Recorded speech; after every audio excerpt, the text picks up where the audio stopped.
Bom, galera, o seguinte, já deu aí 3h11, eu acho que tá na hora de a gente começar, né? Então, vamos começar e depois a gente vai falar um pouco mais sobre o curso, se vocês quiserem, quem tiver mais dúvidas, e eu vou passar o link do Telegram pra galera aí participar e etc. O Paulo Soares tá com a gente há tanto tempo, cara, que eu vejo o nome dele, eu sei o e-mail dele de cor, sem brincadeira. Eu sei seu e-mail de cor, cara. Quando eu vejo seu nome, eu sei seu e-mail, pra você ter uma ideia. Bom, galera, vamos começar, tá? Seguinte, pra gente começar agora, a gente vai falar especificamente hoje sobre o Kubernetes, tá? Na última live que eu dei aqui pra vocês, tá gravado, inclusive, fiz questão de deixar gravado, a gente falou bastante sobre o Docker, tá? E hoje a gente vai falar do Docker, mas com o Kubernetes, legal? Quem aqui nunca mexeu com Kubernetes, escreve assim no chat, nunca. Isso aí é super importante para eu conseguir nivelar a aula, tá? Na forma como eu vou ministrar a aula, beleza? Então vai ficar mega importante aí eu entender um pouco mais o nível de vocês. Eu preparei 3 slides extremamente simples para mostrar a ideia. E depois a gente vai fazer tudo com mão na massa aqui para vocês verem como que é mais simples do que vocês podem imaginar. E eu vou compartilhar todo o meu código com vocês para vocês testarem no computador de vocês. Legal? Beleza.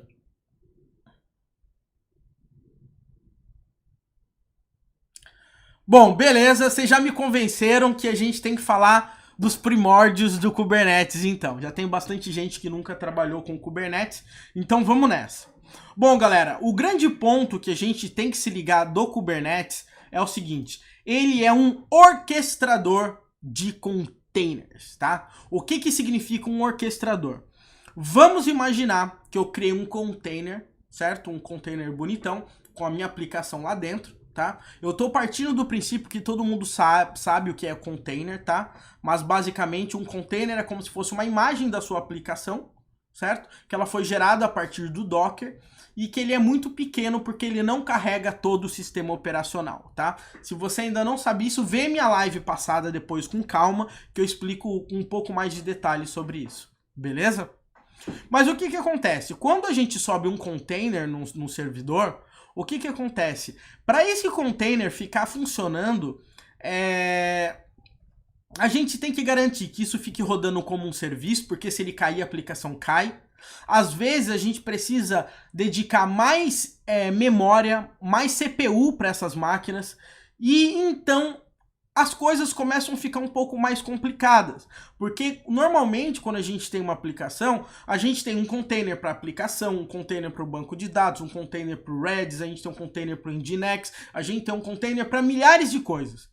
E aí começa a ficar muito difícil a gente gerenciar todos esses containers, tá? E ainda mais gerenciar os recursos computacionais desses containers, tá?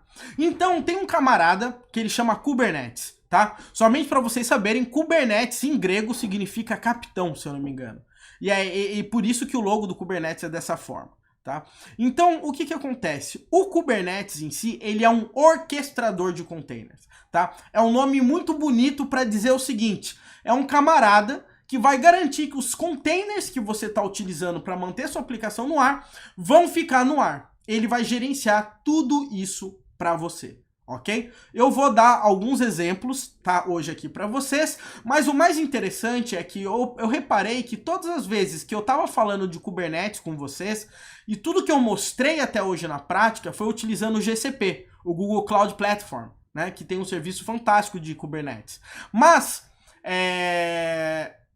você paga por isso, né? Ou você usa o voucher lá que eles dão, acho que de $300 e tal. Mas se você quiser ficar testando e brincando com o Kubernetes na sua máquina, tá?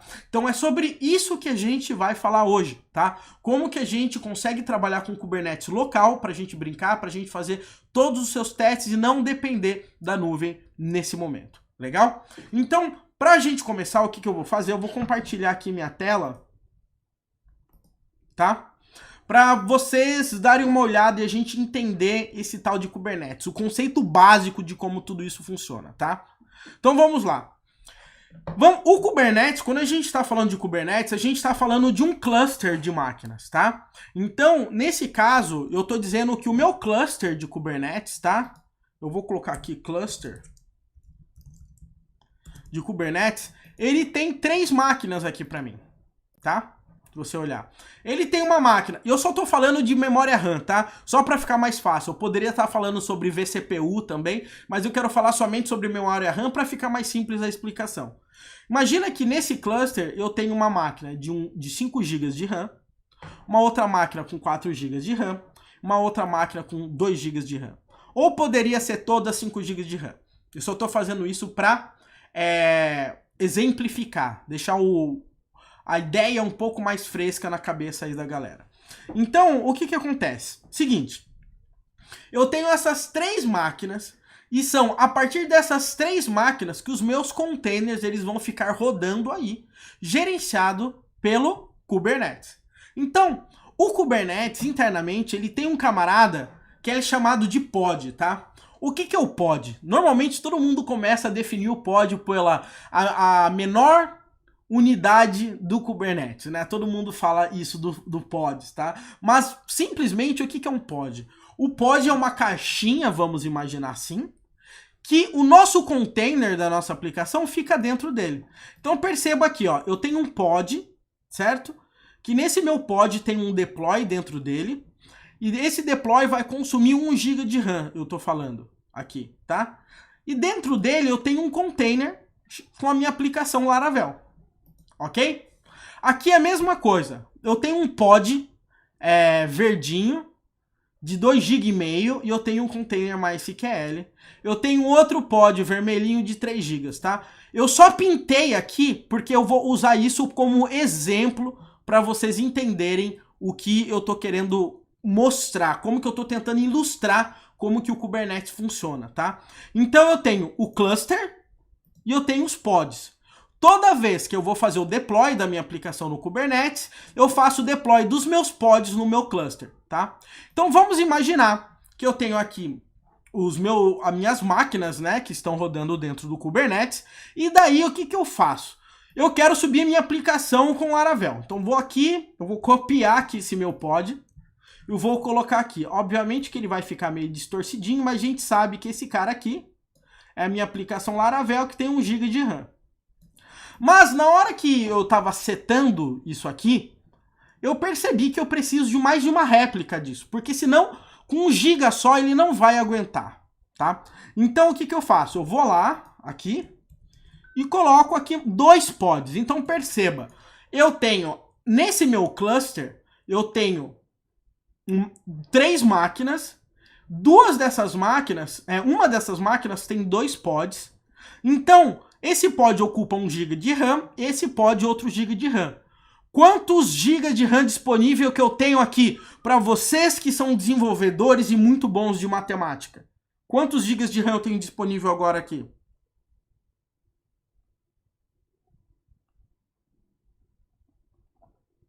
Por favor, me digam. Eu acredito que a conta é simples, ok? Bom, como tem o delay aí do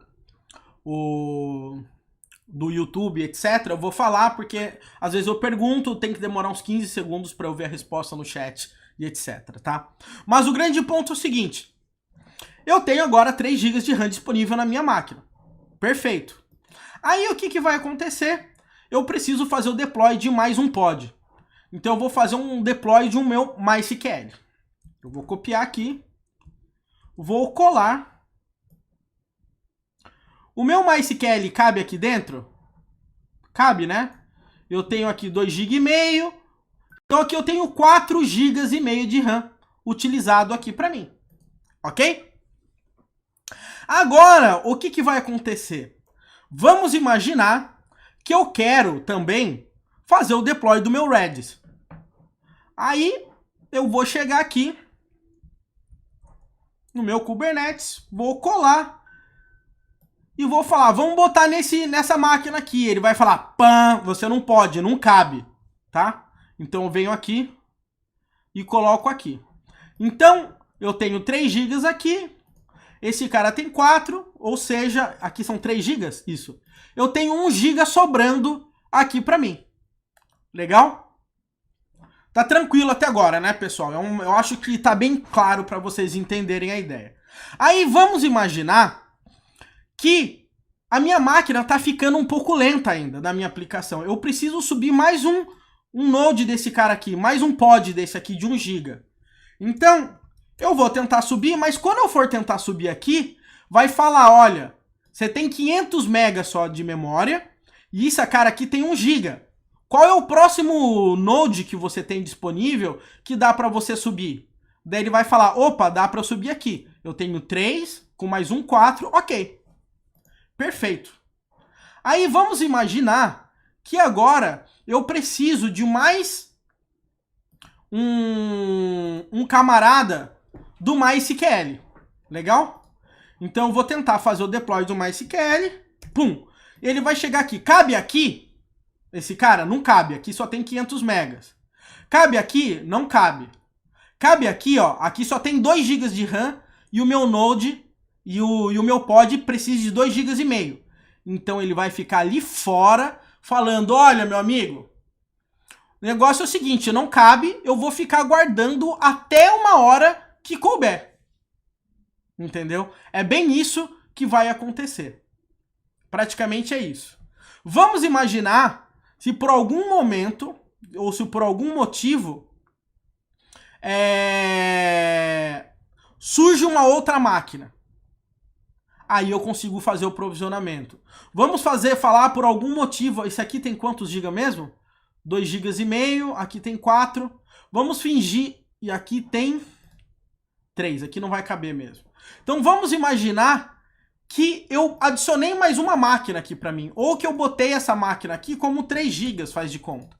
O que vai acontecer? Ele ficar prisionando. Opa, agora tem 3 GB aqui? Opa, vem para cá e disponibiliza. É isso que o Kubernetes faz. Agora, o mais interessante de tudo é, vamos imaginar que de repente começa a cair diversas cargas, e essa minha aplicação aqui, todo mundo que está caindo nesse pod aqui, tá executando algumas operações que está dando alguns erros e faz o meu pod morrer. Então esse pod meu aqui dá um crash, pum, morreu. Mas quantas réplicas eu tinha pedido dessa máquina aqui? Eram 3, né? Morreu uma. O Kubernetes falou, opa, uma morreu. Espera um pouquinho. Sobe outra. E ele já sobe a outra automaticamente aqui para mim. Deu para vocês entenderem, tá? Qual que é a ideia que o Kubernetes ele começa a trabalhar, tá? O Kubernetes ele começa a gerenciar todos esses pods e os pods ocupam recursos computacionais, tá? Isso aqui, normalmente, a gente chama de pool, certo? Pool de máquinas, tá? Ou seja, deixa eu agrupar aqui para ficar mais fácil. Isso aqui é um pool de máquinas com Kubernetes. Vamos imaginar um pool do meu cluster. Vamos imaginar que fala, olha, tá crescendo mais a aplicação. Eu vou lá e aumento o meu pool e coloco mais máquinas. E daí, os pods do Kubernetes vão se ajustando em tudo quanto é lugar. Ok? Ou eu vou falar, olha, eu quero um pool em São Paulo e um pool nos Estados Unidos. Ok, ele replica essa estrutura em 2 data centers diferentes, mas o Kubernetes está gerenciando tudo isso pra gente. Ok? Todo mundo conseguiu entender a ideia principal do que eu acabei de colocar? O Armando perguntou, qual o motivo para fazer réplica de um pod? Ah, tá. A réplica é para você aumentar o recurso para que mais gente consiga acessar esses recursos sem engasgar, vamos dizer assim. Ou às vezes é por processamento, ou às vezes por memória, tá? Esse é o grande ponto que a gente tem que ver. Beleza? Vocês conseguiram entender a ideia do Kubernetes, de como que ele funciona? E isso aí é o mais importante de tudo, tá? É entender que o Kubernetes ele fica gerenciando os nossos containers através dos pods, tá? E a gente vai pedindo, Kubernetes, adiciona mais um pod, remove mais um pod, gerencia isso, gerencia aquilo, entendeu?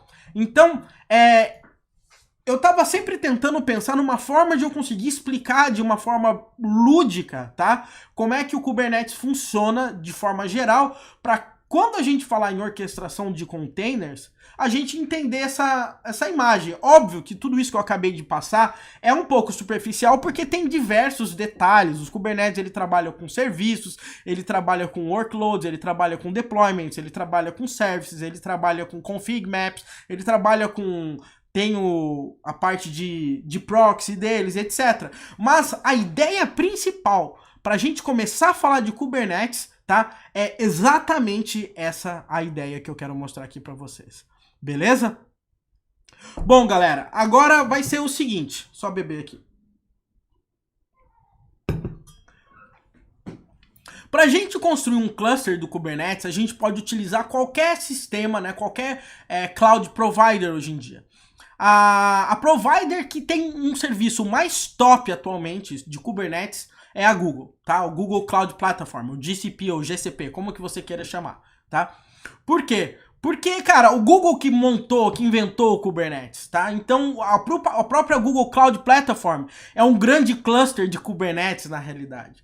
Então, o serviço deles está infinitamente acima do que qualquer outros caras, tá? Principalmente em relação à parte de usabilidade.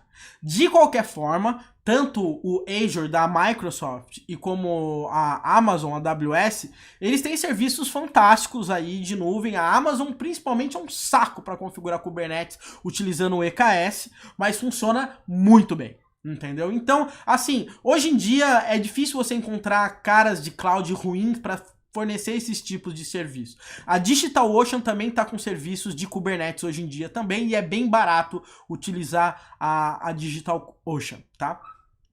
Agora, o grande ponto é o seguinte: mas e se eu estou aprendendo Kubernetes? Eu não quero ficar criando um cluster lá na Google e consumindo minhas horas e etc.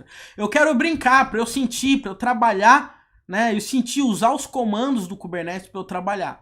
Então, a melhor forma de você conseguir fazer isso, tá, é você trabalhando local e instalar um cluster, vamos dizer assim, de Kubernetes na sua própria máquina, tá? E é por isso que existe um projeto, tá, que ele é chamado de Minikube, tá? Eu vou acessar o link deles aqui para vocês verem, tá? É esse cara aqui, Minikube. Tá? Vocês conseguem acessar. O Minikube, na realidade, ele faz a simulação. Né? Uma simulação não, ele instala o Kubernetes na sua máquina através de um hypervisor. E normalmente esse driver que ele faz, você usa alguns caras. Pode ser uma VirtualBox, pode ser... Tem diversos caras, na realidade. Tem diversos drivers que você pode trabalhar. Na minha máquina aqui eu estou utilizando a VirtualBox, é dessa forma como eu quero mostrar hoje aqui para vocês, tá?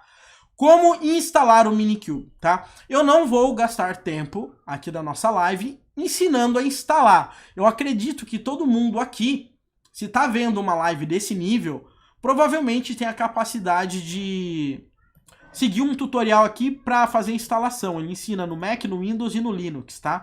Então, como é que faz para instalar? Eu utilizo o Mac, para mim, tipo, foi muito fácil, né? 3 comandos e já tá rolando aí pra gente aí, tá? Agora, o grande ponto aqui pra gente, galera, é o seguinte: como que a gente começa a trabalhar com o Minikube e quais são os principais comandos e o seu pontapé inicial que você vai dar para você trabalhar com Kubernetes. Então, para que a gente faça isso, o que que eu fiz? Eu tenho uma aplicaçãozinha muito simples, tá? Desenvolvida. O que que eu vou fazer? Eu vou pegar essa aplicação, pegar o Dockerfile dela, gerar um container, subir esse container no meu Docker Hub, pegar um arquivo de manifesto do Kubernetes, certo? E subir um pod dessa minha aplicação no Kubernetes, tá? No Kubernetes da minha máquina. Então essa é a ideia principal que a gente vai fazer aqui hoje. Fechado? Por isso os sites grandes nunca são fora do ar, né? Se um pod cai, ele já sobe outro para manter. Normalmente sim. Isso não significa, Joel, que é só site grande que usa Kubernetes. Não, muitos sites grandes ainda estão migrando para Kubernetes. Muita gente está migrando para Kubernetes, mas nem sempre. Existem outras formas de você também manter redundância sem estar trabalhando com containers, tá? O Harrison perguntou, qual o benefício de usar o Kubernetes localmente ao invés do Swarm? Nunca me aventurei no K8, porque o Swarm tem atendido nessa visão local. Harrison, na realidade, a questão não é nem de vantagem. A grande questão aí nesse caso, que eu tô passando aqui essa aula, é para vocês começarem a ter o primeiro contato com o Kubernetes, brincarem com o camarada, para vocês se sentirem mais seguros a chegar uma hora, criar um cluster lá na Google e sair instalando e usando as suas aplicações, ok? O Swarm é uma ótima ferramenta também, tá? Mas o Kubernetes hoje em dia é o que está dominando o mercado e a gente está indo por esse lado, beleza? Então, vamos lá, galera.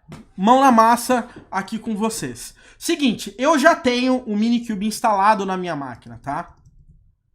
Então eu vou partir do princípio que vocês acabaram de instalar. O tutorial é bem simples. Você tem que instalar o VirtualBox e depois seguir os passos da instalação do Minikube. É bem simples mesmo, tá, galera? Se alguém tiver alguma dúvida daí, vamos bater um pouco a cabeça. Eu recomendo também que a galera entre aí no grupo do Telegram, tá? Deixa aí o link do Telegram aí, o Rafael, pra galera poder entrar e participar dessa comunidade. A gente criar uma comunidade forte pra galera discutir sobre esses assuntos de microserviços, automatizações, ciclos de desenvolvimento. Então vamos criar uma comunidade forte, manter o contato com a galera. Eu já convidei algumas pessoas lá, vamos tentar bombar essa comunidade aí. Maravilha? Então vamos lá, pessoal. Primeiro passo pra gente começar a brincar com esse Minikube vai ser o seguinte. Eu vou digitar Minikube Start.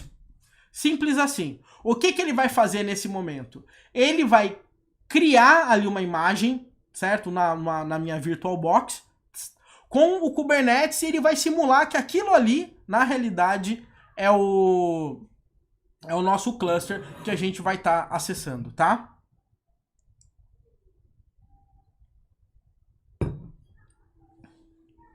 Então esse aí é o nosso principal ponto aí que a gente tá falando. Ele demora um pouquinho, tá?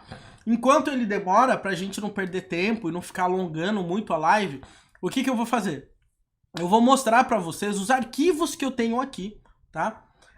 Que a gente vai utilizar. Inclusive, alguns desses arquivos eu já utilizei numa live passada, tá? Eu tô ficando um cara preguiçoso, reaproveitando os meus arquivos, mas eu acho que qualquer um nessa situação faria o mesmo.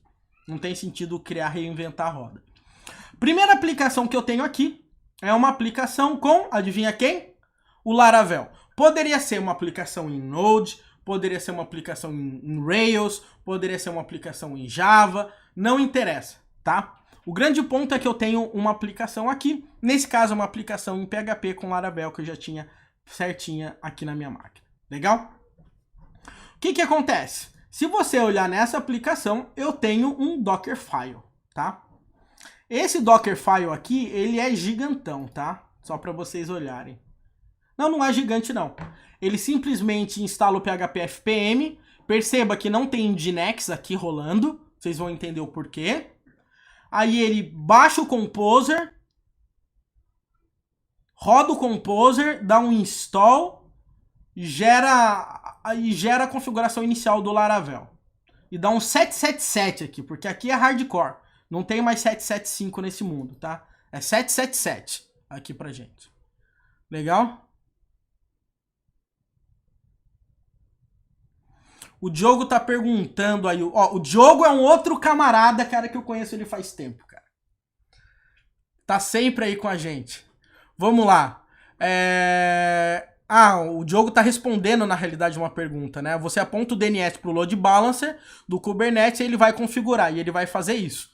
Exatamente isso. Ou você pode usar o Ingress também, que normalmente é o mais recomendado, ou coloca o Nginx na frente, mas isso aí já é uma outra história, beleza? Fala, Edson, beleza? Então é o seguinte, eu tenho aqui o meu Dockerfile e eu tenho aqui o meu Laravel, tá? O Laravel aqui, o que ele vai fazer aqui, somente para vocês verem, tá? A complexidade da nossa aplicação. Ele simplesmente, quando eu acessar a home, ele vai retornar 1, 2, 3, 4, 5. Eu vou pedir para ele retornar só isso aqui pra gente, tá? Nesse início. Ele vai retornar 1, 2, 3, 4, 5. É só isso. Nossa, a Siri pensou que eu ia falar com ela. Nossa, A Siri, de alguma forma, pensou que eu tava falando com ela e botou pra tocar Fala Mansa, cara. Eu não sei de onde que veio essa, mas beleza, vamos lá. Agora que a gente já tem a nossa aplicação aqui, o que eu vou fazer? Eu tenho que gerar uma imagem dessa minha aplicação, tá? Esse choro que vocês estão ouvindo é da minha bebê, tá? Se vocês tiverem 3 filhos, quem tiver filho sabe como é que funciona. Vamos lá então, galera, o seguinte. Bom, só para vocês saberem aqui, tá? Ó, o meu Kubernetes foi instalado através do meu Minikube aqui, tá? Então olha só que maravilha, ele coloca um monte desses emojis aqui, é bem top, tá? Que a gente subiu. Então quer dizer que o nosso Minikube tá no ar.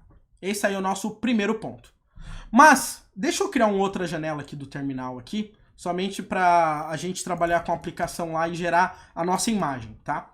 Então o que eu vou fazer agora aqui? Eu vou dar um docker build -t e vou criar o nome da minha imagem. O nome da minha imagem vai ser Wesley Williams /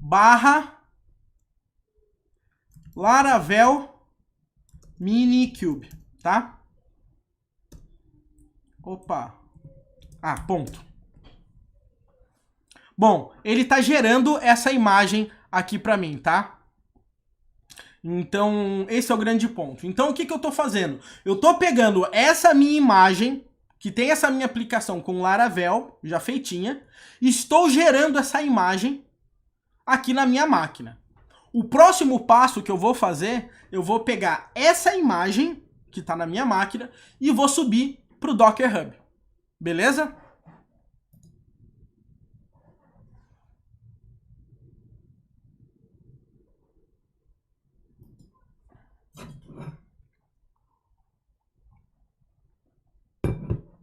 Então vamos lá. Ele tá rodando o Composer, etc. O Minikube já tá rolando. Então a gente vai aprender a ser multitarefa aqui nessa live, legal? Então enquanto ele tá rodando aqui o Composer, etc. A gente vai fazendo outra paradinha agora aqui. Agora que eu já tenho aqui o meu Laravel, que eu tô gerando a minha imagem, eu tenho uma pastinha aqui chamada K8s, tá? Essa pastinha é a abreviação de Kubernetes, tá? E aqui a gente tem todos os arquivos que a gente vai usar para fazer o Kubernetes, fazer o deploy dessa nossa aplicação, ok? Então esse aí vai ser o grande ponto aí, vamos dizer assim, vai ser o nosso grande ponto que a gente vai trabalhar. Eu vou dar uma passada por cima, tá? Em cada um desses arquivos. Não dá para ver com detalhes todos, eu vou passar a ideia principal para vocês, tá? Existe uma live que eu escrevi quase arquivo por arquivo, onde tem mais detalhes, depois vocês buscam aí no canal do YouTube, que provavelmente tem, tá? E é claro, aproveitando para fazer o jabá, se você contratar a nossa formação, né, o nosso treinamento que a gente vai dar, que é o maior de todos os tempos, até amanhã, às 23h59, você vai aprender comigo, com o Jackson, com o Luiz, a desenvolver uma Netflix inteira, usando microserviços, fazendo deploy no Kubernetes. Até 23h59, sem exceção, galera. Beleza? Agora é o seguinte, galera, só ver se o Docker já rodou aqui. Vamos ver. Beleza, o Docker rodou e tagueou aqui a minha aplicação. Agora o que eu vou fazer? Eu vou dar um Docker login aqui para mim, tá? E agora, deixa eu limpar aqui, eu vou dar um Docker push e o nome dessa minha imagem. E agora ele vai subir esse camarada aqui no meu Docker Hub. Quando ele fizer isso, essa minha imagem ela vai estar disponível para ela ser usada para qualquer pessoa, porque está pública, inclusive, nesse momento, tá? Inclusive pelo Kubernetes, que ele vai baixar essa imagem e vai fazer o deploy dela quando chegar a hora, tá? Somente para vocês darem uma olhada aqui no meu Docker Hub, eu vou dar uma lista de repositórios e apareceu aqui, ó, alguns segundos atrás, subiu essa minha imagem aqui, Laravel Minikube, tá vendo? Eu vou, depois se vocês quiserem, eu vou até postar aqui no chat, para caso vocês queiram, vocês podem acompanhar. Beleza? Agora que a gente já tem a imagem no ar, a gente vai começar a colocar os serviços que a gente precisa no ar aqui pra gente. Beleza? Então vamos lá. Seguinte. O primeiro serviço que eu vou fazer pra gente colocar no ar vai ser o Redis, tá? Ele é bem simples de a gente... É mais simples de a gente entender, tá? O que que acontece?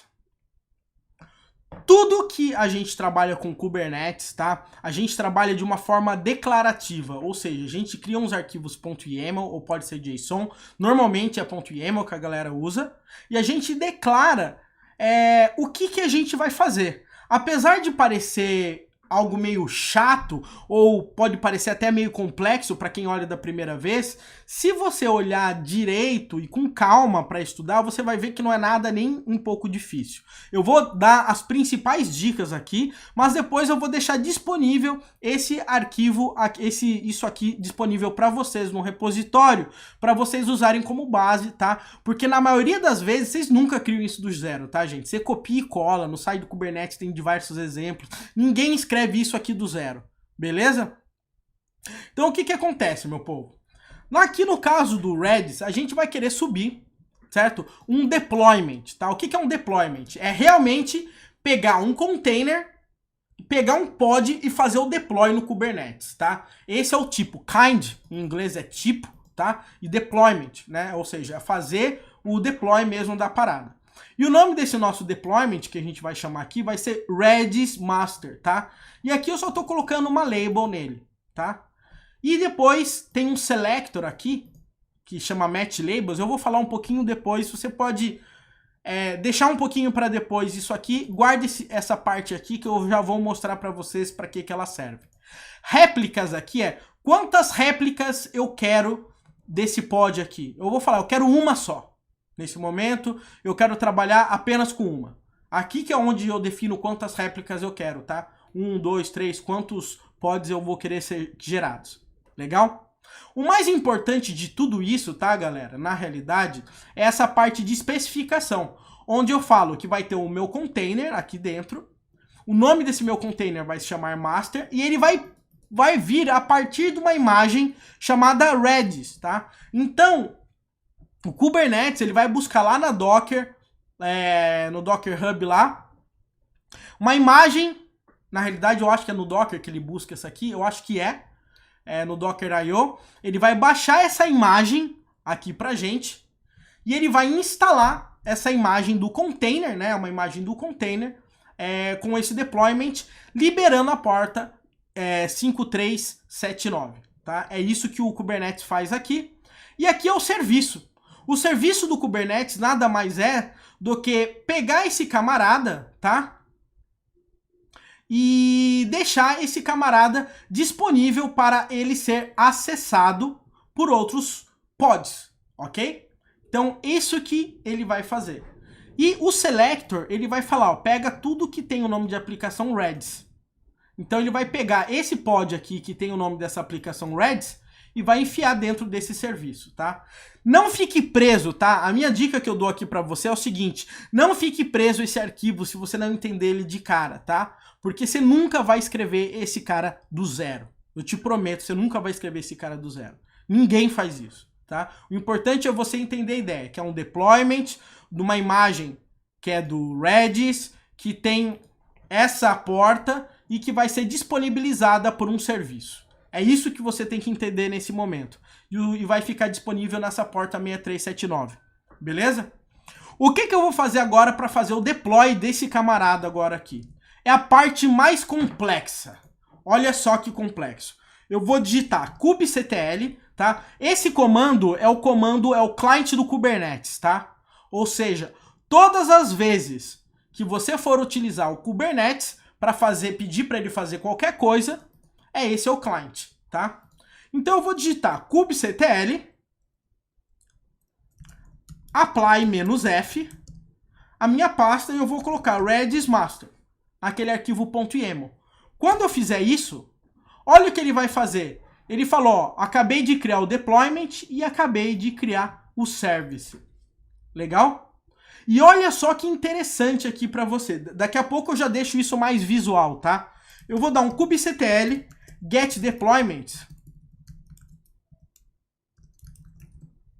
E ele vai trazer aqui para mim que ele tem um deployment chamado Redis Master, que ele tem um pod de no ar funcionando, certo? E que ele foi criado há 20 segundos atrás. Legal? Agora, mas o mais interessante de tudo aqui no Minikube aqui que eu vou fazer o seguinte, ó. Eu vou colocar Minikube Dashboard. E olha só que ele vai abrir aqui pra gente, galera.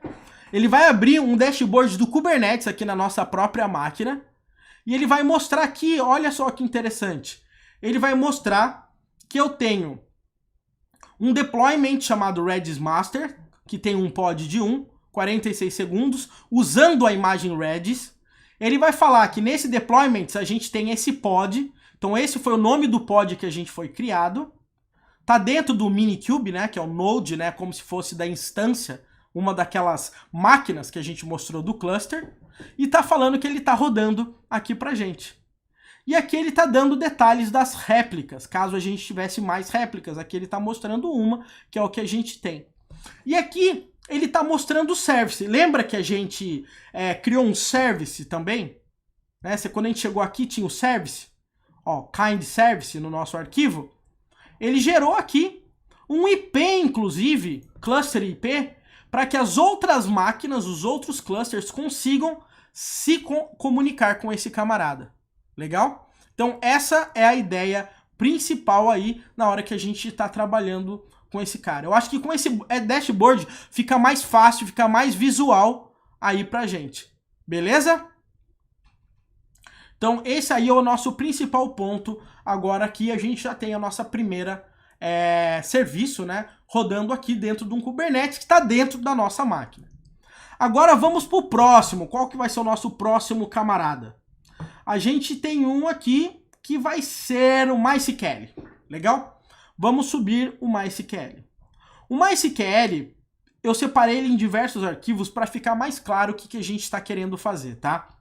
O primeiro arquivo aqui é um de volume claim, tá? Ou seja, toda vez que você mata um container e sobe de novo, todos os dados que estavam naqueles containers, eles se perdem, tá?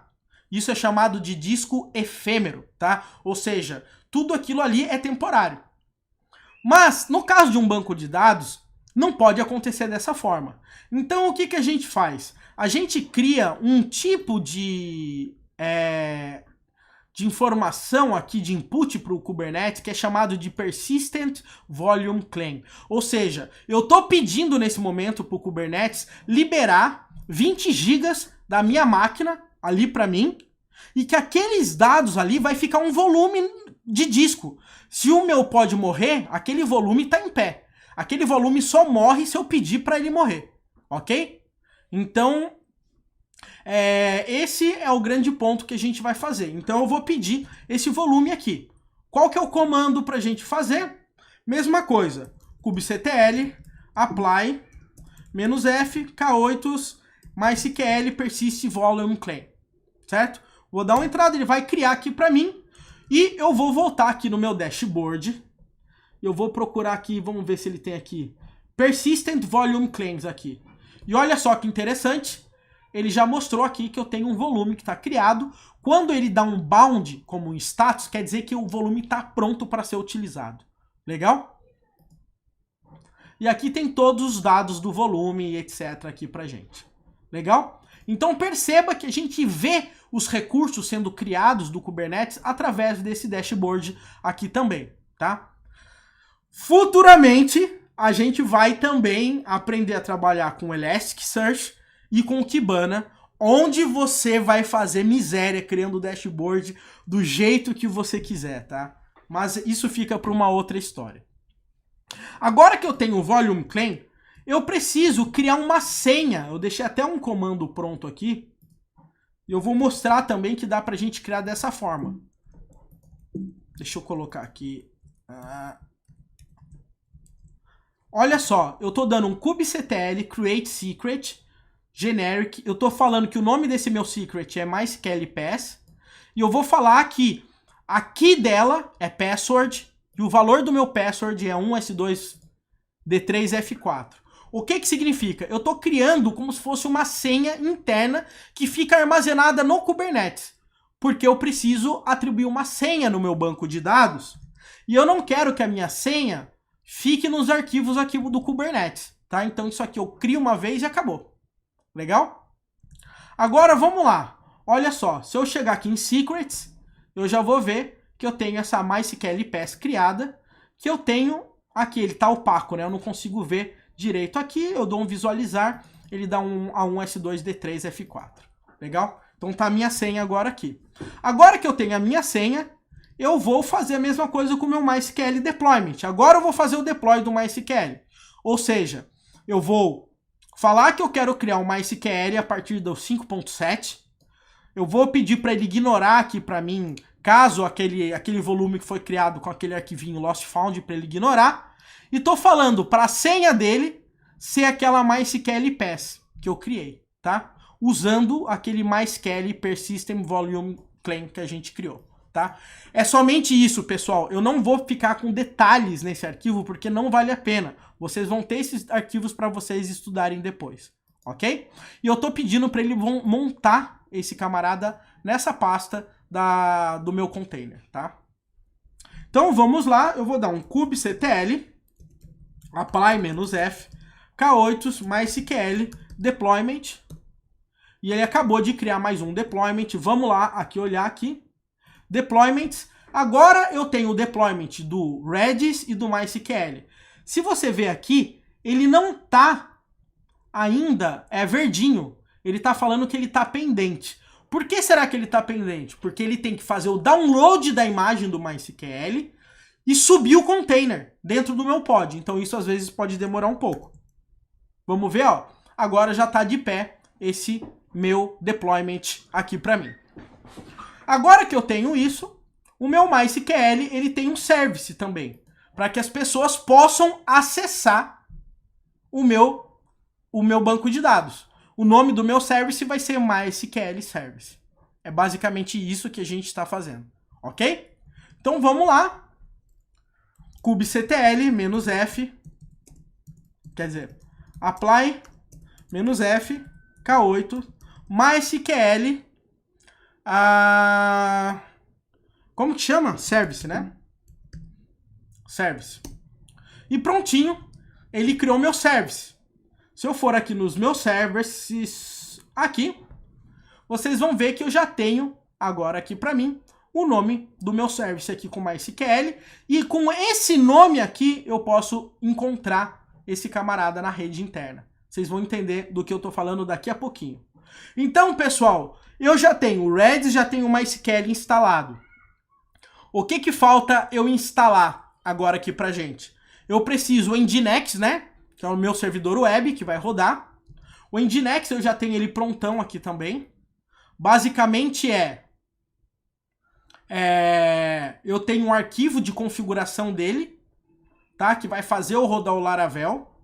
Perceba que ele vai chamar um app service que a gente não criou, tá? E aqui, ó, eu tô pedindo para ele carregar a imagem do Nginx, tá? Pessoal, é sempre a mesma história com o Kubernetes. Se você olhar, é sempre tudo muito parecido. Eu tenho o deployment, o nome, eu tenho o container. Aqui eu só estou pedindo para ele passar um comando para eu garantir que ele está online, tá?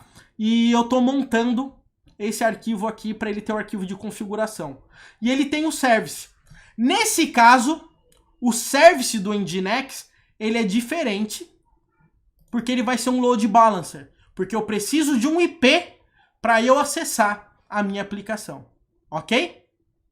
Então, esse que é o grande ponto que a gente tem que se ligar, legal?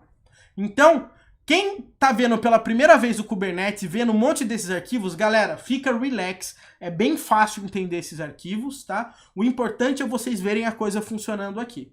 Eu vou fazer o deploy do Nginx, provavelmente a gente vai ter um erro, e vocês vão entender o porquê, tá? Eu vou subir aqui o Nginx, deployment. Foi criado.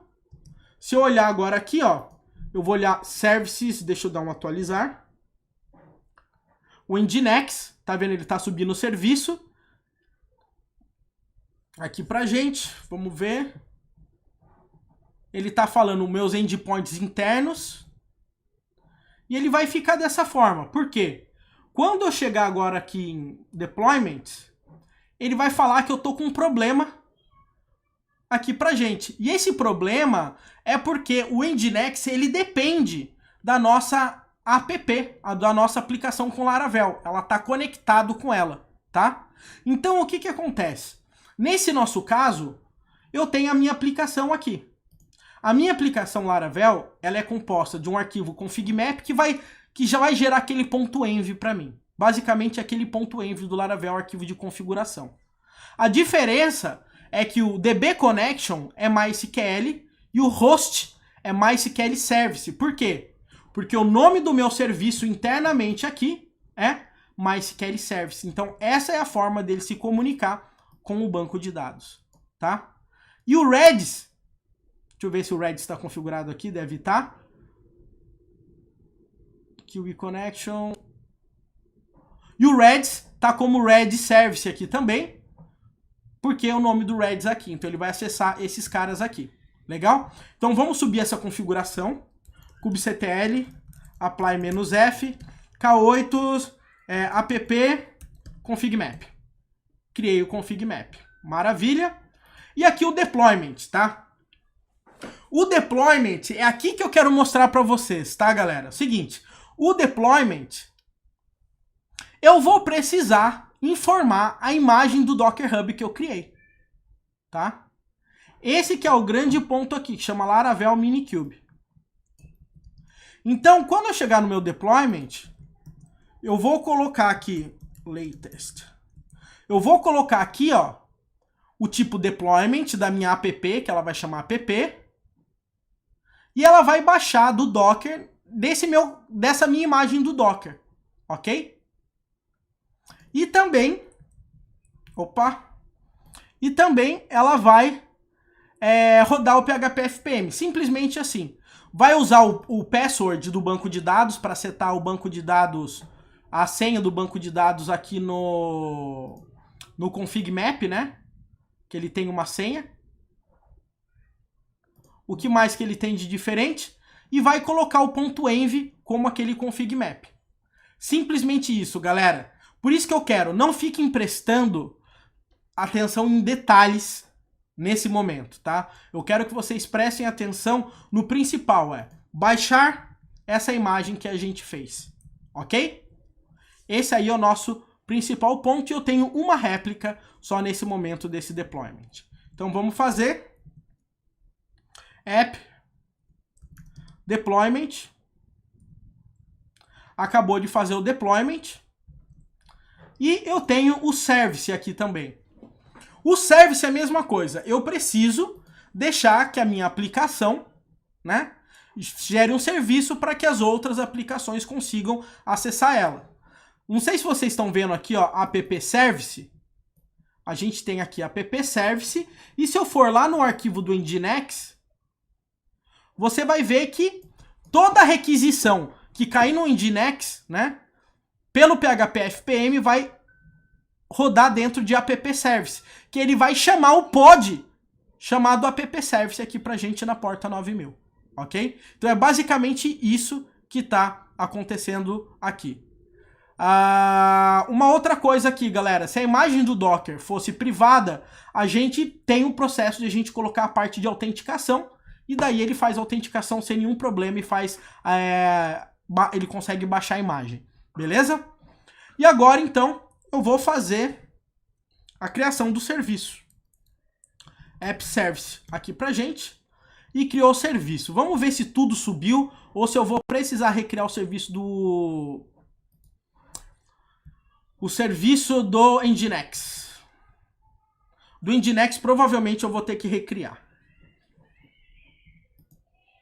Porque ele deu pau aquela hora. Vamos ver. Deployment. Aqui ele não conseguiu subir. Por causa que... Aqui foi uma externa. Deixa eu dar uma olhada aqui, pessoal, que eu acho que eu não salvei o arquivo na hora que eu fiz o deployment. Vamos lá. Deixa eu ver se eu consigo fazer o deployment de novo. Aqui. Eu não tinha salvado o arquivo do meu camarada aqui. Vamos ver. Vamos aguardar, na realidade, ele fazer o download novamente desse camarada aqui. Pode ver que ele não subiu nenhum pod aqui pra gente. Isso é uma coisa interessante, galera, tá? Todas as vezes que você tiver um deployment e tiver com problema num pod, ele vai falar, olha, era pra você ter um pod, mas você tem nenhum rodando aqui nesse momento, tá? Então isso aqui é importante vocês verem rolando. Perceba agora aqui, ó, que a minha app tá rodando agora, ó. Tá 1 de 1, porque ele conseguiu baixar a imagem certa agora aqui, ó, ele mostra a imagem, ok? E o meu Nginx tá rodando, mas ele tá falando aqui backoff restart failed container. Provavelmente ele fez isso porque ele estava reiniciando o container. Agora que a minha app fala com o Nginx e o Nginx fala com a minha app, tá todos os meus serviços no ar, ok?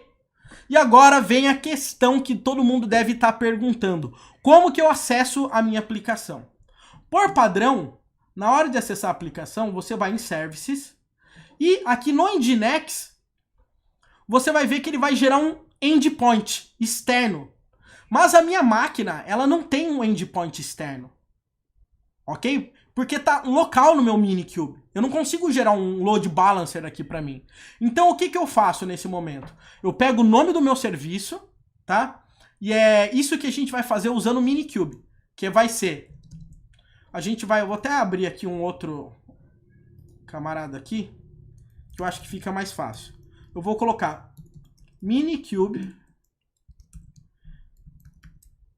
Service Nginx. Esse Nginx é por causa do nome do meu serviço, tá, pessoal? Vou dar um Enter. E prontinho. O que que ele fez aqui pra mim?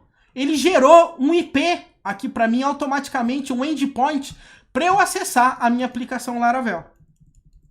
E adivinha o que aconteceu? Tá aqui a minha aplicação Laravel rodando. Lembra que eu falei que ia mostrar 1, 2, 3, 4, 5? Antes de eu ir tirar as dúvidas, eu quero fazer mais uma alteração aqui, tá? Eu vou chegar na minha aplicação Laravel, aqui pra mim. Eu vou fazer uma alteração nas rotas dela. E vou colocar show aqui pra mim. Legal? Mas uma vez que eu faço isso, o que que eu preciso fazer? Eu preciso gerar uma nova imagem do Docker aqui. Ok? Então eu vou dar um Docker build, Laravel Minikube, V2, eu vou chamar essa imagem, tá?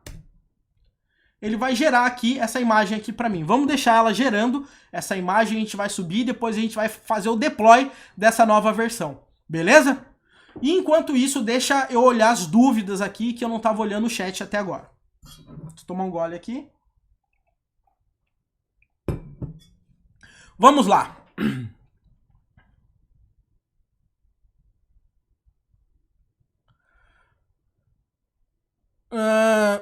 Vamos lá. Eu tô subindo o chat aqui, tá, galera? Pra conseguir ver as dúvidas da galera.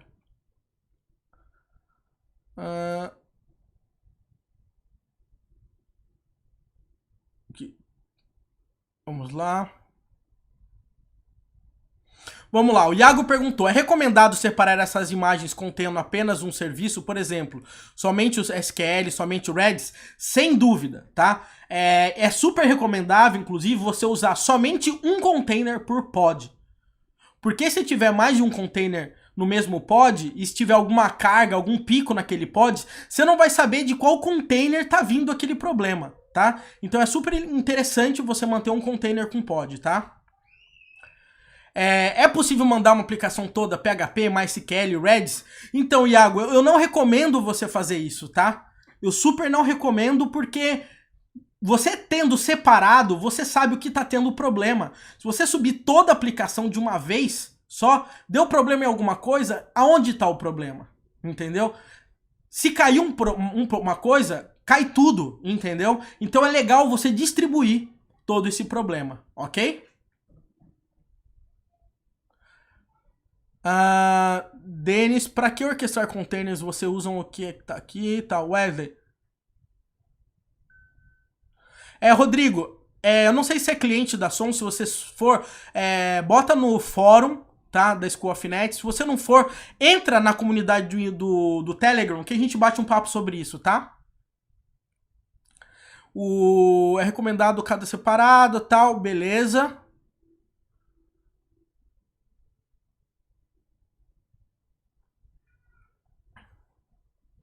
Legal. Tá falando de monitoramento.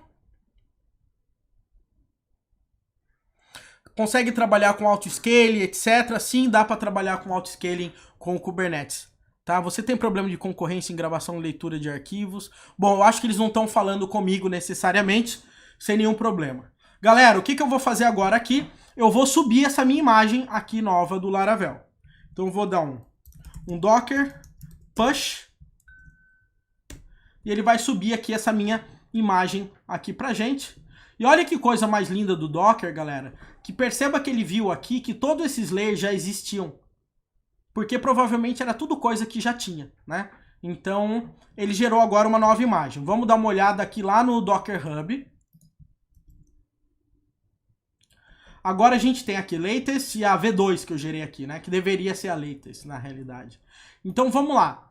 Eu vou pegar agora aqui, no meu arquivo de deployment da minha aplicação. Olha só, galera, fica vendo. Eu vou mudar aqui para V2, vou dar um salvar. E aqui eu vou rodar um comando, ok? Que é o de deployment. Ele mostrou aqui, foi configurado. Prontinho, foi configurado aqui para mim. O que vai acontecer? Nesse momento, aqui no Kubernetes, tá? Deixa eu tentar pegar aqui. Ele vai baixar a imagem nova, tá? Que eu acabei de colocar. Ó, 20 segundos acabou de subir esse camarada aqui, ó. Com a minha imagem nova. Deixa eu dar um atualizar aqui. Apareceu o show. Ok? Agora vamos imaginar. Galera, deu um problema. Ninguém consegue dar com problema esse cara aqui. Eu vou dar um latest aqui. Rodo o comando. E automaticamente ele vai baixar a nova imagem do Docker Hub. Vai instalar e vai subir um pod. E vai arrancar esse cara daqui, ó. Já foi embora. Mas perceba a velocidade que tudo isso aconteceu, tá? Simplesmente subi uma imagem do Docker e tá tudo pronto, rodando aqui com o Kubernetes. Vamos imaginar agora que eu preciso, que tá ficando muito puxado. Então eu vou falar, eu quero ter 3 réplicas agora aqui. O que eu vou fazer? Eu vou configurar esse deployment. E agora, quando eu for aqui, ó, nos meus deployments, ele vai falar agora que eu tenho 3 pods, 3 de 3 rodando. Ou seja, eu tô com 3 pods rodando a minha aplicação. Se um pod caiu ou der qualquer problema, automaticamente o Kubernetes vai subir um novo. Se eu chegar aqui, ó, e ver os pods, olha só. Eu tenho esses 3 pods rodando agora aqui, que foi desse meu novo deployment que eu tinha acabado de colocar. Eu preciso subir mais. Eu quero 5. Beleza. Vou subir mais pods aqui rodando. Vamos lá. Ó, ele tá aguardando o container criar, ó, perceba que ele tá criando os pods aqui para mim e já subiu 5 pods, ou seja, eu já tenho 5 pods, ok, 5 de 5 da minha aplicação para rodar, ok? Então essa é a ideia principal, pessoal. Seria muito interessante vocês praticarem isso, tá? Todo desenvolvedor, no mínimo, tem que saber fazer o que eu acabei de fazer aqui. Eu não quero que você não precisa ser um especialista em Kubernetes, tá? A não ser que você queira trabalhar com isso. Eu conheço gente que manja de desossar o Kubernetes, mas sim, você precisa entender bem como ele funciona para você conseguir fazer esses tipos de deploy que eu acabei de fazer. Ou seja, eu tenho a minha aplicação, eu tenho o Nginx, eu tenho o MySQL, eu tenho o Redis aqui, tudo rodando e funcionando a minha aplicação. Beleza? Deixa eu dar uma olhada aqui. Ô Fernando, qual a máquina mínima para subir no GCP? Cara, eu não lembro, mas se você entrar lá, tem uma opção lá de um container inicial. Ele tem alguns templates. Container não, cluster inicial. Daí ele mostra lá, se eu não me engano, qual que é o mínimo que você tem para subir, tá?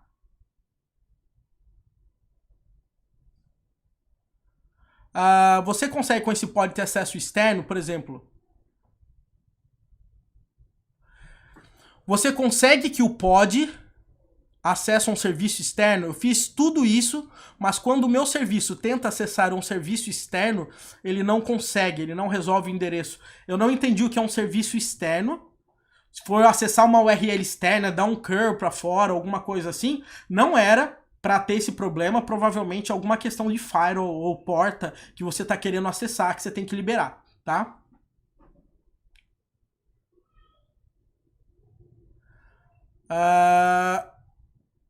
Não teria como fazer a atualização pelo Git, ficar atualizando o pod, etc. Iago, o conceito é totalmente diferente, tá? Quando a gente tá falando com Git, a gente tá falando de arquivos, tá?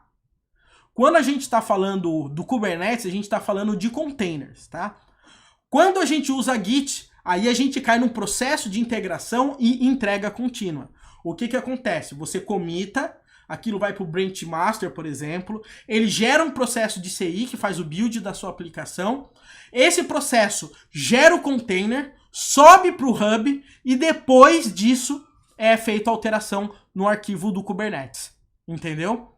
Então essa que é o grande ponto aí que você tem que se ligar como é que funciona, entendeu? O exemplo que eu tô dando aqui é apenas da mudança, certo, de uma imagem do Kubernetes, do Docker, tá? Mas o ciclo completo começa no Git, integração contínua e depois entrega contínua. Gente, a minha Siri, sem brincadeira, ela tá tocando Fala Mansa, cara. Ela tem alguma coisa que eu falo que a Siri entende que eu quero tocar Fala Mansa, velho. Legal? O Denilson tá falando como que ele trata a concorrência de arquivos. Cara, eu não entendo muito bem o que você quer dizer com concorrência de arquivos, tá? Basicamente, o que o Kubernetes faz, ele trabalha com containers e ele vai ter acesso a como se fosse qualquer máquina. Na realidade, o sistema operacional, quando a gente trabalha com containers, ele tá enganando o sistema operacional e isolando aquele espaço de CPU, pensando que o sistema operacional inteiro tá ali, entendeu? Então eu não vejo perda de desempenho ou qualquer coisa desse tipo se você estiver trabalhando com Kubernetes, ok?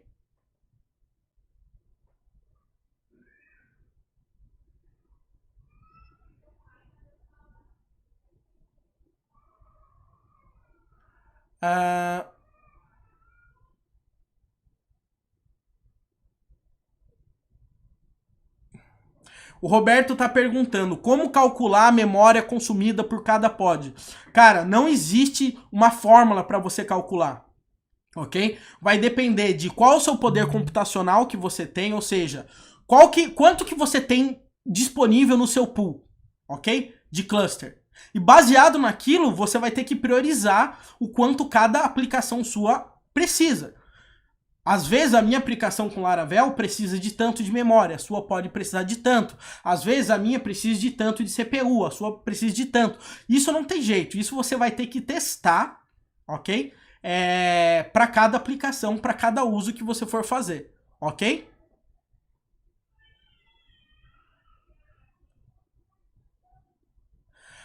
O Iago falou, entendi, então com uma pipeline no Git, digamos que ele faria essa atualização da imagem através de um push no Git. Sem dúvida, Iago, com o Iago, você deu um push no Git, ele roda lá um processo de CI, gera o build da aplicação, vai para o CD, ele gera a imagem do container, sobe para algum registry de container, como o Docker Hub, por exemplo, e depois disso é feita a alteração no Kubernetes.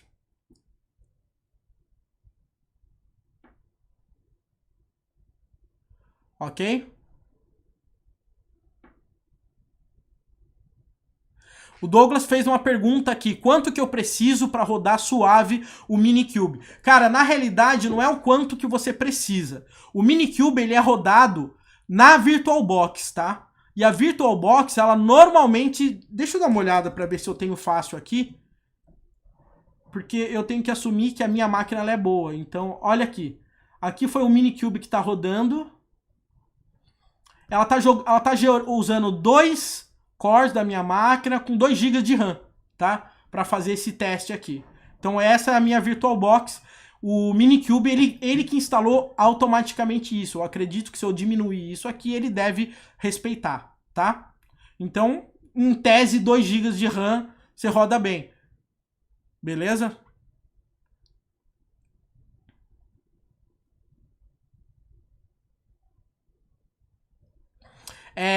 Os arquivos que são baixados, etc., com Docker, tudo que você for mexer com Docker, se você dá um Docker Images, você vai ver todas as imagens que a sua máquina tem do Docker rodando.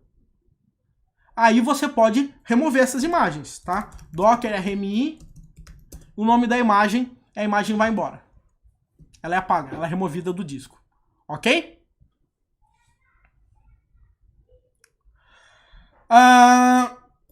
Dúvidas gerais aí, pessoal. O que vocês acharam? Eu sei que assusta um pouco quando a gente está falando em relação à parte de arquivos, aqueles manifestos do Kubernetes, né? Apesar de ser um monte de arquivo, aqueles YAMLs, não é difícil você entender. É uma questão de você bater o olho, estudar um pouquinho, que você vai entender. Mas eu queria saber o que vocês acharam da dinâmica do negócio. De você ter tudo separadinho na sua máquina, inclusive para você desenvolver e fazer os testes. Antes mesmo de jogar para produção, antes mesmo de você ter que testar lá no Google Cloud, etc. Eu acho que é uma boa, né? Eu acho que esse aí é uma grande sacada para você que está querendo começar com Kubernetes, conseguir trabalhar, legal? Muitos desenvolvedores, tá? O que eu costumo dizer é, tá deixando de lado essa história de DevOps, tá deixando de lado essa história de container, tá deixando de lado essa história de Kubernetes, e quando o cara tiver que aprender tudo isso de uma vez, de uma tacada, ele não vai conseguir, porque é muita coisa, tá? Então é por isso que é importante você ir aprendendo um pouquinho todo dia em relação a isso, tá? Então, vale a pena vocês ficarem ligados nisso. Inclusive, tá? Todos esses detalhes que a gente está colocando nesse nosso curso, que as matrículas encerram amanhã, ok? Eu não sei quantos alunos a gente já tá online aí. Quem vai participar do curso, escreve eu aí, que já fez a sua matrícula. E recomenda ao seu amigo, que não fez a matrícula ainda, a se matricular, tá? Vale a pena. Uma outra coisa também que eu vou fazer é postar o link do Telegram aqui. Entrou uma galerinha aqui, mas tem pouca gente ainda, tem 60 pessoas só, nosso grupo do Telegram. A gente já tem mais isso do que aluno, inclusive. Então, vale a pena vocês participarem desse nosso grupo do Telegram, tá? Pra gente manter esse contato, a galera tirar dúvidas. Eu já vi uma galera aqui batendo um papo, então vale a pena a gente conseguir trabalhar, beleza? Olha lá, o Lucas já colocou eu, então eu vou esperar a galera colocar eu aí, de quem tá online e já contratou. Recomenda aí pros seus amigos, galera, ok? E uma coisa que eu queria deixar claro aqui pra vocês, tá, galera? Ó, esse aqui é o link do nosso lançamento que a gente tá fazendo, tá? E tem 1 dia e 7 horas pra você fazer essa matrícula. Quando isso aqui fechar o carrinho, vai fechar, você não entra mais nessa turma, não há previsão de entrada na turma, na próxima turma, não tem previsão de outra turma na realidade. A gente nem tá pensando em outra turma ainda, porque a gente quer terminar a primeira turma, e quer que seja tudo um sucesso. Então, chegou a hora de você decidir, né? Provavelmente já tá na hora de você decidir. Amanhã, às 23h59, acaba as matrículas. Eu tava pensando em encerrar domingo, mas teve gente falando, meu cartão vira 27, vira 28. Então teve gente pedindo essa prorrogação. Não foi nem uma prorrogação, né? Porque amanhã vai fazer exatamente 7 dias que a gente abriu as matrículas e não vai ter 8º, tá? Então a gente vai fechar as matrículas no 8º dia, no 7º dia, amanhã, 23h59. Se você não contratar, cara, você vai poder mandar e-mail depois pra gente pedindo, a gente não vai liberar, ok? Então não é blefe, nada disso. A gente vai encerrar a turma e ponto, beleza? Então, vale a pena, quem puder aí, tá? Se inscrever, vai ser um dos maiores treinamentos de todos os tempos que vocês vão poder participar, tá? Márcio falando de preço. Márcio, cara, na realidade, velho, esse curso ele tá muito barato, tá? Muito barato. Pela quantidade de coisas que você vai aprender, ele tá muito barato. Dá pra vender por 5, por 10 mil, dependendo da situação. Se você procurar, você não vai encontrar nada nem parecido em nenhuma outra escola aqui do Brasil ou nos Estados Unidos, tá? Então, é uma formação que te leva desde o processo ali do Git até o processo de monitoramento e deploy da sua aplicação, desenvolvendo tudo isso com microserviços. Ou seja, a gente vai ter diversos microserviços, a gente vai ter 3 linguagens de programação diferentes que a gente vai desenvolver, vai ser tudo usando containers, integração contínua, deploy contínuo. Cara, é realmente coisa de gente grande, tá? Então, se vocês puderem, vale a pena. Eu não tô falando pra ninguém deixar de comer o prato de cada dia pra comprar esse curso. Óbvio que cada um tem o seu momento financeiro na sua vida, mas uma coisa que eu também digo, dinheiro é questão de prioridade, né? Você gasta o seu dinheiro conforme vai a prioridade da sua vida. Se você muitas vezes está, sei lá, comprando não sei o que, você quer dizer que a sua prioridade naquele momento está naquilo. Se você não está contratando esse curso, provavelmente é porque a sua prioridade no momento da sua vida não é fazer esse curso. Não tem nada de errado nisso, ok? Mas tem muita gente aí falando, é a minha prioridade, eu consegui pegar esse segundo semestre de 2019 e mandar muito bem, porque tem muita empresa precisando de gente desse tipo. Tem empresas com mais de 100 vagas abertas, uma única empresa, tá? Então, vale muito você entender de todo esse processo, beleza? João Pedro Mesquita, cara, vamos ver como é que vai ser a primeira turma, a gente não tem previsão para a segunda turma, tá? E até amanhã, quem sabe, né, acontece uma coisa boa na sua vida que até amanhã você consiga contratar, tá? Então vale a pena você faz um esforço, vê o que você consegue aí, tá? Se vocês precisarem mesclar as formas de pagamento, por exemplo, mais de um cartão de crédito, ou pagar parte no cartão, pagar parte no boleto, ou qualquer coisa desse tipo, manda e-mail, entra no chat aí, sempre tá no chat, ou manda um e-mail aí, atendimento@biscoafinet, que a gente conversa, a gente negocia e etc. Para quem já se inscreveu e etc., provavelmente você vai receber inclusive uma ligação pessoal minha. Eu já comecei a ligar para algumas pessoas, tá? Muitos de vocês tá difícil de contatar, celular tá dando caixa postal e etc. Eu vou continuar tentando. De qualquer forma, eu criei esse grupo do Telegram que vai ajudar a gente a ter um contato mais próximo, tá?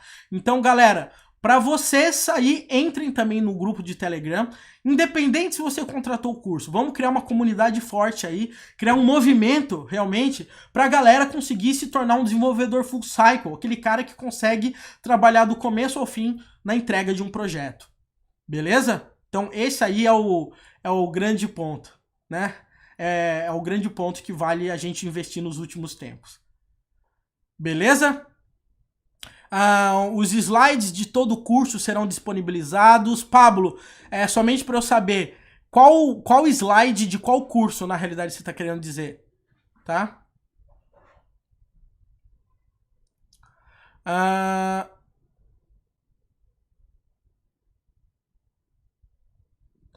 Juni, a gente não parcela no boleto, tá? O parcelamento é só via cartão de crédito. O que você pode fazer é pagar uma parte no boleto e outra parte no cartão de crédito. Beleza?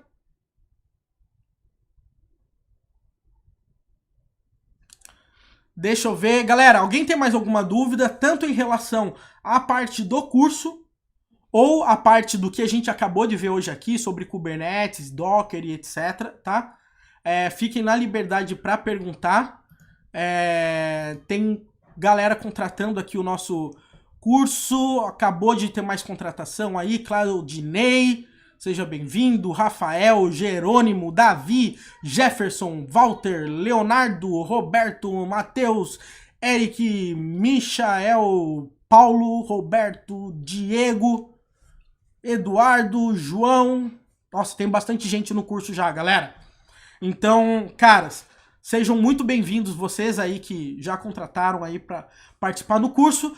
Fala aí pro seu colega do seu lado, fala aí pro seu chefe, somente para vocês saberem também. A gente tem a brochura do curso, eu vou colar aqui para vocês, tá? Nessa brochura tem todo o resumo de tudo que vai ter no curso, tá? Então vale a pena vocês darem uma olhada aí, tá? É até mais fácil para você encaminhar para aquele cara do RH, para o seu chefe, tá? Para você explicar por que ele deve investir em você em 2019, beleza? Márcio, não é que esse curso tem que ser muito bom. Ele é muito bom mesmo, cara. Você pode ter certeza, entendeu? Jamais a gente ia lançar algo que a gente acha que a gente não acredita, entendeu? E vai na fé que a garantia sou eu, como dizem.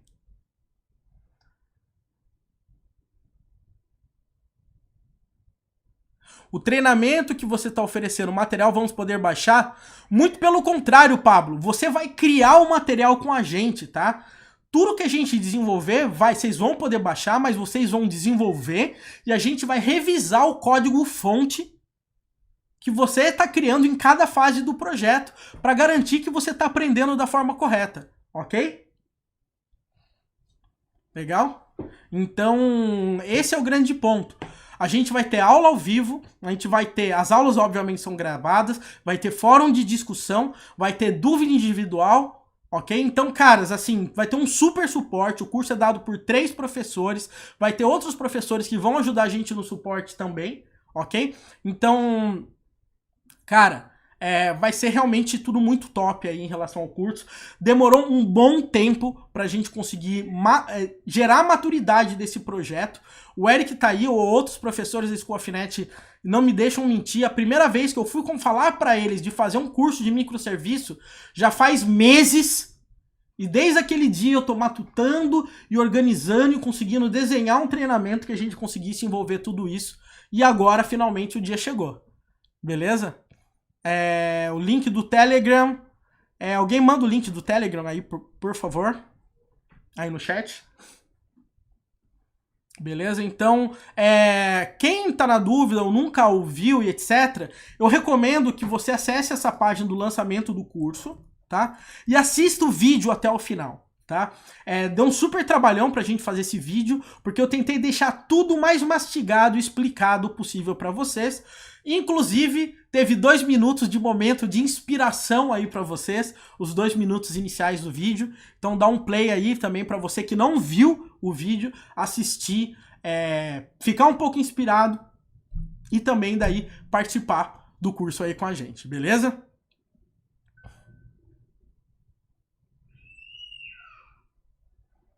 Tô achando que o Minikube em produção pode ser uma boa ideia? Jamais, Lívio. Minikube é para desenvolvimento local, cara. Em produção é o Kubernetes em si, ok? O Minikube, ele tem recursos limitados, inclusive, que coisas que o Kubernetes tem, que ele não tem, ok? Então, vale a pena, sempre quando for em produção, o Kubernetes em si.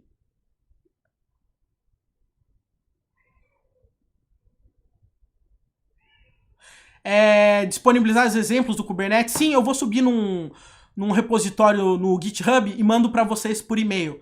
E mando também pra galera aqui na comunidade do Instagram. Entra aí na comunidade do Instagram que eu mando aí já pra vocês, ok?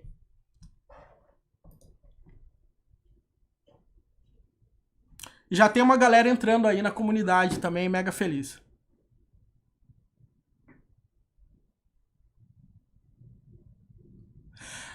Bruno, a gente não vai fazer deploy Blue, Green e Canary deploy, ok? Para começar. A minha ideia era fazer isso utilizando o Spinnaker, que é a ferramenta da Netflix, tá?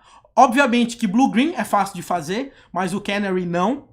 Então a gente não vai trabalhar dessa forma, ok? Mas sim, a gente pode fazer testes e mostrar alguns exemplos, ok? De como que a gente poderia criar outras redes separadas e depois chavear, ligar e desligar para cada versão. Isso, de forma geral, não é difícil de se fazer com Kubernetes, né? É que com o Spinnaker fica muito fácil você trabalhar e daí fazer isso manual é chato. Beleza?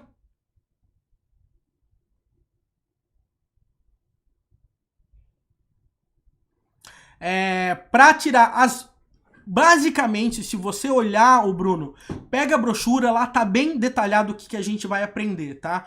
O grande ponto do Kubernetes que ele vai ser utilizado é a gente sair do processo de CI e ir para uns processos de CD, para a gente conseguir fazer entrega. Obviamente, a gente vai poder fazer rollback, ok? E a gente vai monitorar a aplicação utilizando o Elastic e Kibana.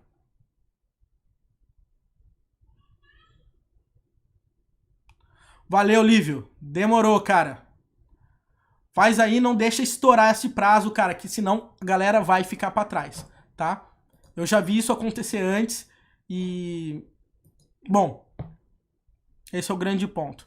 De qualquer forma, seja bem-vindo aí. Não esquece de entrar no grupo do Telegram aí, tá, galera? E é estranho, porque eu tô vendo 73 pessoas online agora e o grupo do Telegram só tá com 63. Então quer dizer que tem gente aí na live que não entrou ainda no Telegram. Entra aí, galera. Vai ser bacana realmente aí.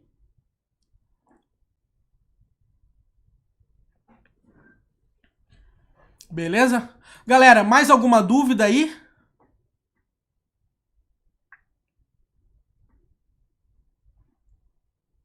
Elastic e Kibana? Opa, meu amigo. O Kibana, basicamente, ele puxa as coisas do Elastic, né? E o Elastic é o Elastic. Os caras são muito foda. Eu tive lá um mês atrás, tive reunião com um dos executivos, um dos caras que ajudou a criar o Java, cara. Foi muito top, inclusive. Depois, uma hora eu marco pra gente fazer um bate-papo falando sobre o que aconteceu. Foi bem legal. Não, Eduardo, a gente não vai trabalhar com DRM, que é a parte de segurança dos vídeos, porque isso, cara, daria pra fazer um curso só sobre isso, tá? É muito mais complexo.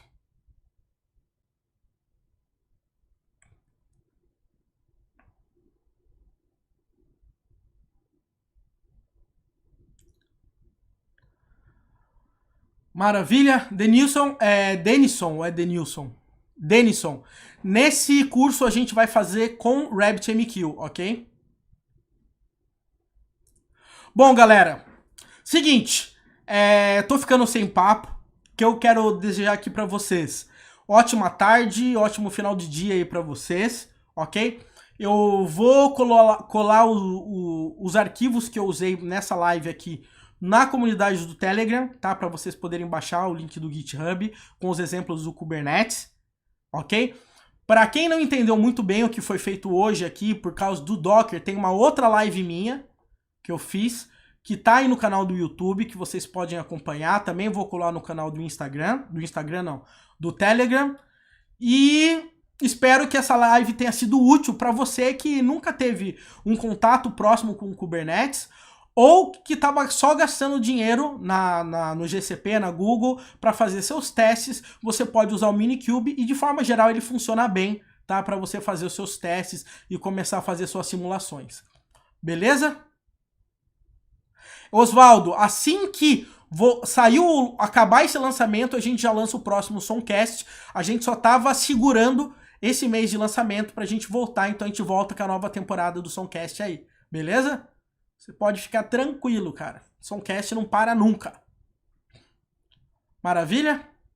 Galera, obrigado aí pela participação, apesar de a gente ter ainda quase 70 pessoas ao vivo. Abração aí pra todo mundo. Não se esqueçam, o link da contratação tá aqui. Se você quiser contratar, amanhã é o dia final. E depois disso, não tem choro e nem vela. Aí rezar pra ter uma próxima turma. Beleza? Abraço pra vocês, tudo de bom. E tô indo nessa, galera.